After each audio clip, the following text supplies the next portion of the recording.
Live from downtown Detroit, home of WDIV and Click on Detroit, Local 4 News at 5 starts now. I'm Mara McDonald, live at Lansing's Capital Regional Airport, where the feds are now on scene after a plane crashes, killing 3. All right, Mara, they got him. A Detroit man on the run for years, wanted for child sex charges, is under arrest. And just wait until you see where the U.S. Marshals caught him. But we're going to begin with breaking news that we continue to follow from Southwest Detroit. 5 firefighters injured while battling a fire in a vacant home. We're learning all 5 of those firefighters are expected to be okay after quite a scare. Sure was. Tim Pamplin on the scene near Verner and Springwells, and Tim just got his hands on the Mayday call. Tim. It's the radio call that stops you in your tracks. 2-7, we got a Mayday here. And then the scale of the situation. I need extra EMS. We got firefighters down. Medics working on one firefighter here as firefighters rummage through the collapsed site. The roof collapsed.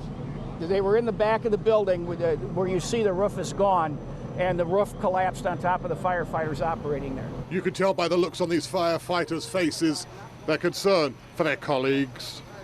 Once the Mayday call came out, the rapid intervention team went to work, getting the firefighters out and finally freeing the one that was trapped. Through this 203, we got the firefighter out. The 3 were transported initially, and then we just transported another 2.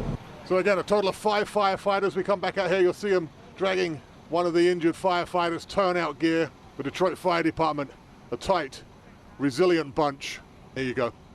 The good news is all of the firefighters that have been transported are expected to be okay. That's the scene in Southwest Detroit. Tim Pamplin, Local 4. Which is great news. All right, Tim. Happening right now, the NTSB and the FAA are on the scene in Lansing after a small plane went down as it was trying to land at Lansing's Capital Region Airport. 3 people died in that crash. 3 others were rushed to the hospital. Mara McDonald is live in Lansing tonight. Mara, that plane took off from Indianapolis this morning.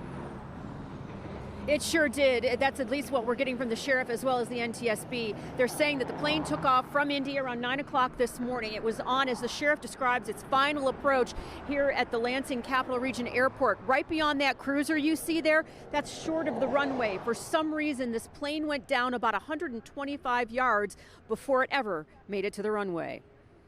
The plane's destination was Lansing. On board a pilot, co-pilot, and 4 passengers. It was preparing to land when something caused it to go down. From visual on the street, the aircraft appears to be intact. I mean, the wings are still attached. The propeller is there. Obviously, it appears to be a very hard impact. 3 people were dead on scene. 3 others were rushed to Lansing Sparrow Hospital. Right now, the sheriff says there is no sign there was a fire on board the single-engine TBM 700 plane. They have no idea what would cause it to drop from the sky about 125 yards away from the airport in an open field. The feds showed up late this afternoon. NTSB and FAA, it could take days. I'm not going to tell you they're going to come in this afternoon and tell you that this was the cause and nature of the crash. My assumption is it could take days, if not longer. Back here live, the latest from the sheriff on conditions of those injured at Sparrow Hospital.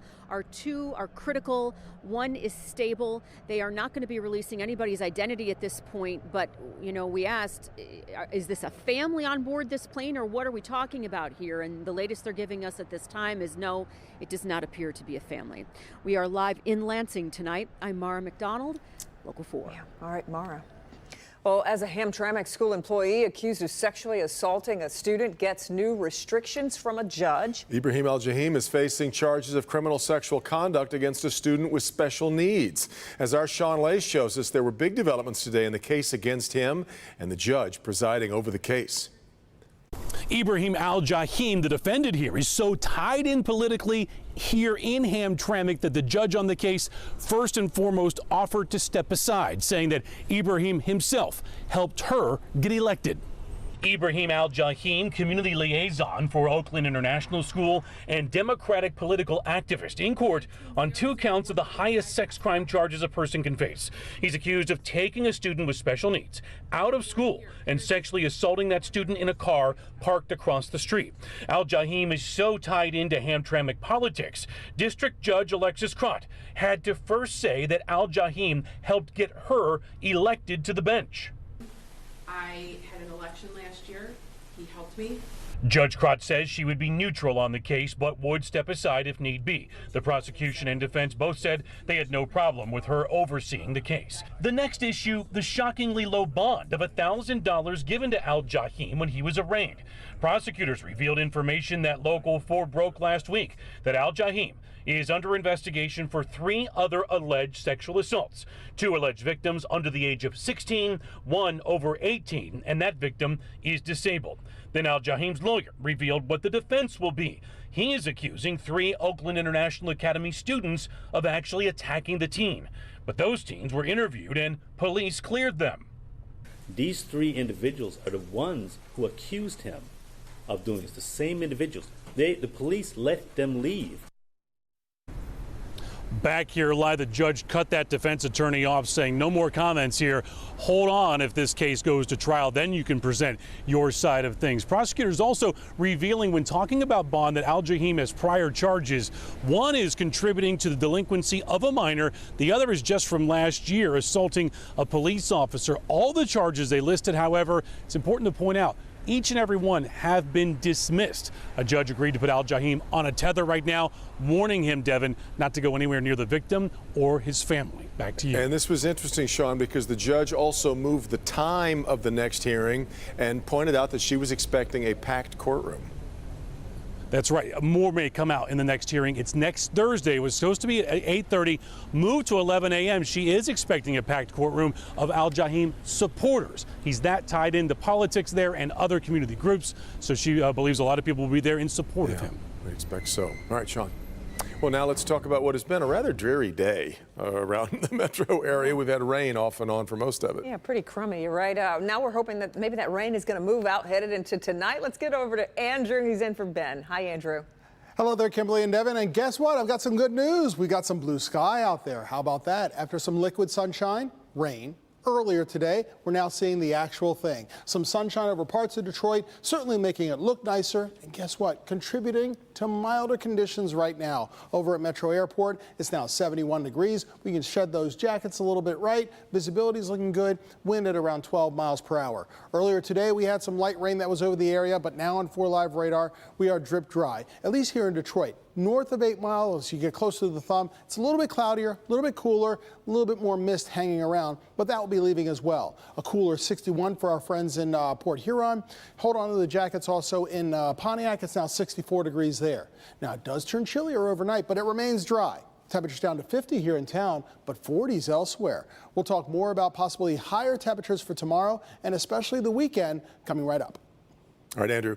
We've spent more than a decade on the U.S. Marshal's 15 most wanted fugitives list. Corey Gaston is facing a slew of child sex charges dating back to 2007. He had managed to skip bond until today. That's when U.S. Marshals arrested him in Guadalajara, Mexico. Rod Maloney's been following this story for us. Rod, he skipped bail and skipped the country.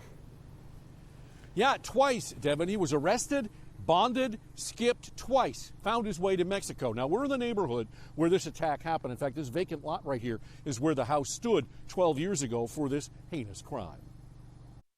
This is the picture police, federal officers, and the victim's family have longed to see. 41-year-old Corey Deshaun Gaston apprehended.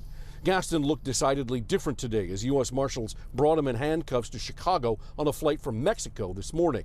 A decade on the run has not been kind. Gaston's gone bald. At a news conference, the U.S. Marshal Service spokesman Aaron Garcia said Gaston lived a very rough existence in Mexico. It looks like he may have been selling Zippos or cigarettes, cigarette lighters. He had a bunch of them at the time of arrest. Maybe he was doing that. They don't know yet. They're still working on that. Mexican police arrested him and became suspicious and started checking his identity. A fingerprint match connected him to the audacious and terrifying 2007 rape at this West Side Detroit home. That sunny day, Detroit police mobilized quickly to try and find him after Gaston allegedly propped a chair up to a bedroom window in the early morning hours, grabbed the 9-year-old girl, told her to stay quiet, drove her to a nearby field, raped her, and then returned her to the house, threatening her life if she told. Police say Gaston left behind his cell phone and DNA. So now he's coming home to face trial. U.S. Marshal Joe Abdullah. For us, it's a huge victory. It's a huge relief. We're extremely happy also for the victim, that they'll get a chance to face this person and hopefully see the justice that they deserve. Now, Gaston is in Chicago tonight, the Cook County Jail. He's going to stay there probably for a month because they say that he hasn't been at all cooperative and he's likely to fight extradition. That'll take at least a month, maybe more, before he gets back here. If convicted on the charges that he's alleged to have committed, he's facing up to 30 to maybe 40 years in prison. Back to you. It's quite a story, Rod. Do we know how he ended up in Mexico in the first place? No, they don't. In fact, they've been chasing this guy for a long time, and they've had sightings all over the country, most recently in Alabama, where they had the Fugitive team go after him there, and they suspect that kind of pushed him toward Mexico, and he apparently got there on a fake passport, and they're investigating him for that charge, perhaps later on. Yeah, more trouble, too. All right, Rod. Okay, some breaking news to tell you about now. This is coming out of River Rouge, where Detroit police have shot a man. This is a live look at the scene on Palmerston near Visger Road and I-75. We're told homicide detectives were following up on a lead at the house when the man answered the door with a gun, rather. An officer shot him, and it's unknown if the suspect fired any shots. It's also unclear if he was the suspect in a murder. Police tell us the man is stable. We'll continue to follow this breaking news on air and online at clickondetroit.com. Just getting started on Local 4 News at 5. Here's Nick. An attempted murder, a vicious stabbing, leaving a Utica man for dead. In fact, he died 3 times. Kind of below my last bit of strength, dialed 911, heard it connect, heard this woman, blah, blah, blah, blah, blah, blah, and that was it. Now the case has gone cold. There's somebody who knows something. An inside look at the case detectives have and how this man's life has drastically changed. An exciting historic announcement in the 313 in one particular zip code. In particular, I'll explain. All right, Paula, but coming up first, bullets fly in a shootout at a Detroit gas station. Next.